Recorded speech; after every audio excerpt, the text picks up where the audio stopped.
무역으로 해상 왕국을 이루어라.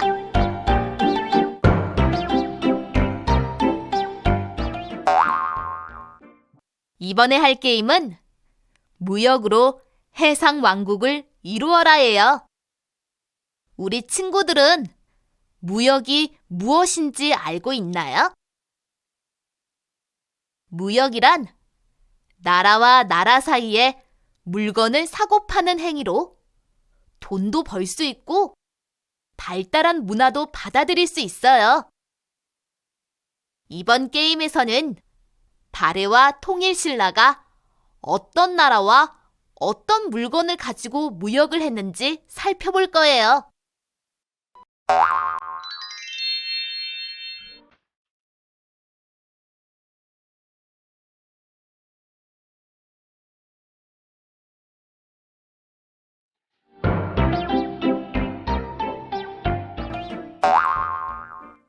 자, 이제 어떻게 게임을 진행하는지 게임 방법을 알아볼까요?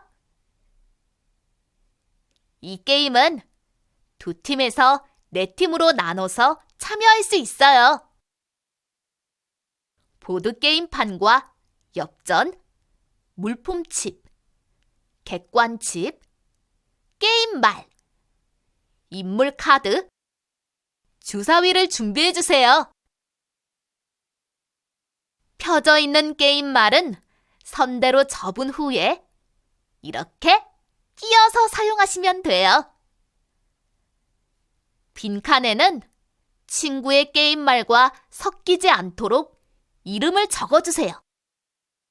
엽전을 볼게요.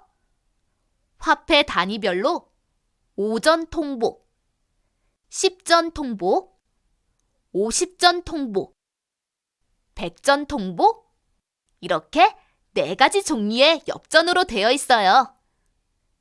오잉? 그런데 10전 통보와 50전 통보에 적힌 한자 10자를 보세요. 우리 친구들이 알고 있는 10자가 아니지요? 화폐에서는 주로 10자를 사용하기 때문이에요. 100자도 마찬가지예요. 100, 100이 아닌 100, 100자를 주로 사용해요. 엽전은 없어질 수도 있으니 이런 식으로 꿰어놓아도 좋겠지요? 게임 칩들과 엽전을 준비했으면 누군가 한 사람이 뱅크를 맡아서 운영해주세요. 뱅크 운영자는 게임 참여팀에게 엽전을 나눠주고 물건을 사고 팔아야 하니 꼭 필요한 사람이에요. 보드게임판을 보면 출발이라고 적혀있는 칸이 있죠?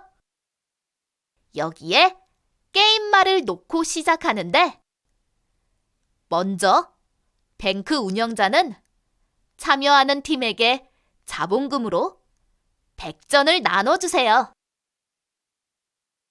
100전이 부족하다고 생각되면 게임 참여팀들이 합의해서 자본금을 더 늘려도 되겠죠? 퀴즈예요. 앞에 놓인 엽전으로 100전을 만들어 보세요. 몇 가지 방법이 있나요?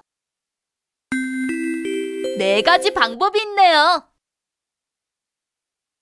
준비가 다 됐으면 출발 지점부터 주사위를 굴려서 나온 숫자만큼 게임 말을 이동하면 돼요. 주사위를 굴렸더니 2가 나왔어요. 그러면 어느 도시로 가면 될까요? 금성이죠? 금성에 가서 이곳에 있는 물건을 사거나 팔거나 둘 중에 하나만 할 수 있어요. 사고 팔고를 함께 할 수 없다는 것을 기억하세요. 지금은 처음이라 팔 물건이 없으니 필요한 물건을 사면 돼요. 금과 비단을 모두 사고 싶으면 90전을 뱅크에 내고 물건을 받아오세요. 이렇게 물건을 사고 팔 수 있는 칸을 도시칸이라고 해요. 도시칸을 보면 객사 표시가 있는 도시가 있어요. 객사란 신라방에서 봤던 신라관과 같은 기능을 하는 곳이에요. 신라관이 어떤 곳인지 기억하나요? 맞아요. 신라관은 신라인들이 사는 마을인 신라방에 온 사람들이 묵는 숙소예요. 그러니 객사도 숙소겠지요? 객관이라고도 불리는 객사가 그려진 도시칸에 멈춘다면 뱅크에 객사를 짓는 비용을 내고 객사를 지을 수 있어요. 우와, 객사를 지으려면 무척 큰 비용이 드네요. 객사를 지을지 말지는 선택하면 되니 너무 비싸다고 울상짓지 마세요. 그런데 객사를 지으면 어떤 점이 좋기에 이렇게 비쌀까요? 남경에 객관을 지으려면 140전을 내야 해요. 대신 상대팀이 남경에 도착하면 무조건 객관 사용료 35전을 나에게 내야 해요. 그러니 객사를 짓는다면 상대팀이 남경에 멈출 때마다 35전을 벌 수 있는 것이지요. 그렇다면 객사가 많으면 어떨까요?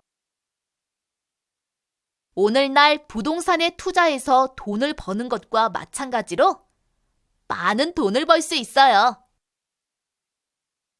게임에서 돈을 벌 수 있는 방법이 또 있어요.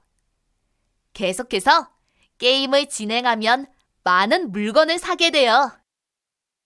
이 물건들을 다른 도시칸에 이익을 내고 파는 것이지요. 발해의 동경에서 특산품인 담비모피를 40전에 사서 일본 수루가에 가서 60전에 팔았어요. 그럼 얼마의 이익이 남나요? 20전의 이익이 남아요. 이런 식으로 무역 게임을 진행하면 돈을 벌 수 있겠죠? 무역할 때 아주 유익한 정보를 알려줄까요? 발해 오도칸에 가면 산 물건의 2배 가격으로 물건을 팔 수 있어요. 일본 수루가에서 60전에 팔았지만 발해 오도칸에서는 80전에 팔아서 40전의 이익을 얻을 수 있는 것이지요. 발해 오도를 통해서 활발하게 교류했으니 보너스를 주는 거예요. 정말 좋은 칸이지요? 발해 오도칸과 같이 특수한 기능이 있는 특수칸이 몇 개 더 있어요. 어떤 특수칸이 있나요? 무역기금, 해적이다, 재고 처리, 호랑이다, 할인 구매, 불이야, 서로 도와요, 반값 세일, 칸들이 있어요. 이 칸들을 보면 설명이 적혀 있죠? 적혀 있는 대로 하면 돼요. 이제 찬스 칸과 정해진 칸을 볼까요? 이 칸에서 게임 말이 멈추면 상대팀이 인물 카드를 한 장 들어서 아래에 적힌 설명을 읽고 퀴즈를 마치도록 해주세요. 퀴즈를 읽어볼게요. 중국 원나라에서 모카씨를 가져와 백성들의 의복과 생활에 큰 도움을 주었어요. 누구인가요? 이렇게 퀴즈를 내는 것이지요. 여러분도 정답을 맞춰보세요. 누구인가요? 문익점이에요. 이렇게 퀴즈를 맞히면 설명에 적혀 있는 대로 할 수 있지만 맞히지 못했다면 다음 차례까지 기다렸다가 다른 카드에 퀴즈를 맞춰야 해요. 마칠 때까지 계속해야 하니 게임을 시작하기 전에 열심히 카드를 보면서 정답을 익히는 것이 유리하겠죠? 마지막으로 게임을 끝내는 방법을 설명할게요. 게임을 시작하기 전에 30분, 40분, 1시간 이런 식으로 게임 시간을 정해놓고 하는 거예요. 안 그러면 끝없이 계속 게임이 이어져서 지루해질 수 있어요.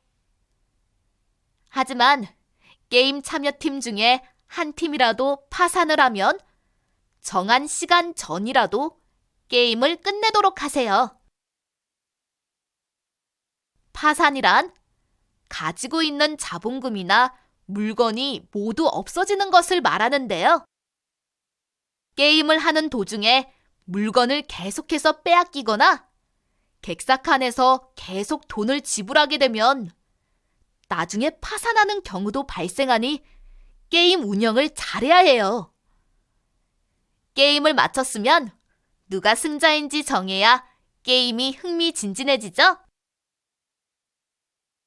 재무제표에서 현재 총 자산이 가장 많은 팀이 이 게임의 승자예요. 재무제표를 어떻게 적어야 하는지 함께 해볼까요? 자본금은 얼마였나요? 100전에서 시작했으니 100전이라고 적으세요. 그리고 지금 갖고 있는 돈이 얼마인지를 계산해서 현재 금액 칸에 적으세요. 얼마를 적으면 될까요? 70전이라고 적으면 되겠죠? 그 다음에는 부동산인 객사를 지을 때 들인 비용을 적으세요.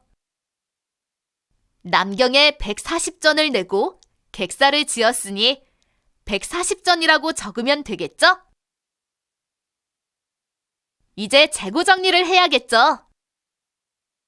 재고 정리를 할 때는 남은 물건 가격이 얼마인지 계산을 하세요. 만약 비단과 은이 있다면 얼마로 계산해야 할까요? 도시마다 금액이 다르니 고민되죠? 그래서 딱 정하자고요. 그 물건을 구입한 가격으로 계산하기로요. 거래 장부를 보니 비단과 은의 가격을 얼마로 적으면 될까요? 금성에서 30전에 샀다가 남경에서 50전에 팔았으니 지금 남아있는 비단은 항저우에서 35전에 산 비단이네요. 그러면 비단 구입 금액 35전과 은 구입 금액 30전을 합해서 65전이라고 적으면 되겠죠? 그러고 보니 물건을 사고 팔 때 거래 장부를 적는 것이 아주 중요하네요. 총 자산이 얼마인지 신중하게 계산해 보세요. 375전이에요. 자본금 100전에서 시작해서 총 자산이 375전이 되었으니 275전이나 벌었네요. 무역하느라 수고했어요.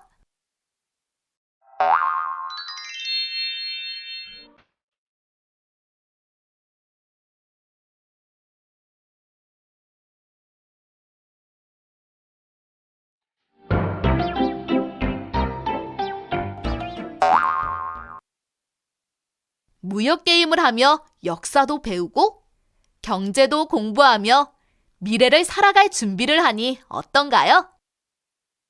벌써 마음이 든든해지죠?